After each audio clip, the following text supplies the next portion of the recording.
proyek pembangunan rumah dinas yang menelan biaya sebesar 34 miliar rupiah.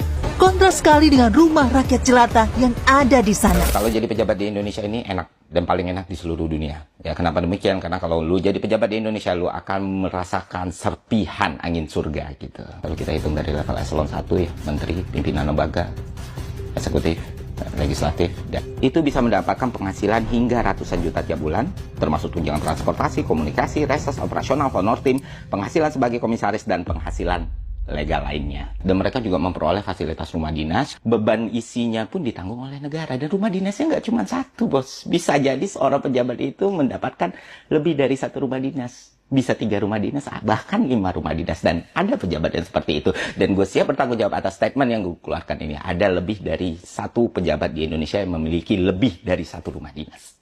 Dan jelas, rumah dinas ini adalah rumah yang nyaman dan besar. Yang mana bebannya tidak satu pun mereka tanggung. Misalnya beban listriknya, beban airnya, beban security-nya, beban protokolernya, biaya kesehatan pun juga ditanggung sama negara, difasilitasi sama negara. Apa nggak enak jadi pejabat di Indonesia? Nah, selanjutnya mobil dinas. Jangan lu pikir mobil dinas di Indonesia itu mobil-mobil di level Avanza, Xenia, atau Agya, enggak. Mobil dinas pejabat di Indonesia itu mantap-mantap semua, luxury item semua. Dari mulai Alphard sampai Range Rover, dari mulai seri 7 sampai S-Class, itu ada semua. Dan mereka juga bisa mendapatkan mobil dinas lebih dari 1. Dan yang lebih enak lagi, mobil dinas ini tidak selalu berplat merah. Karena pejabat eselon 1 ke atas itu punya plat khusus namanya RFS. Kalau ada RFO atau RFH di bawahnya itu biasanya pejabat eselon 1 ke bawah tuh. Dan platnya hitam dan bisa digunakan untuk bertamasya atau bersosialitas.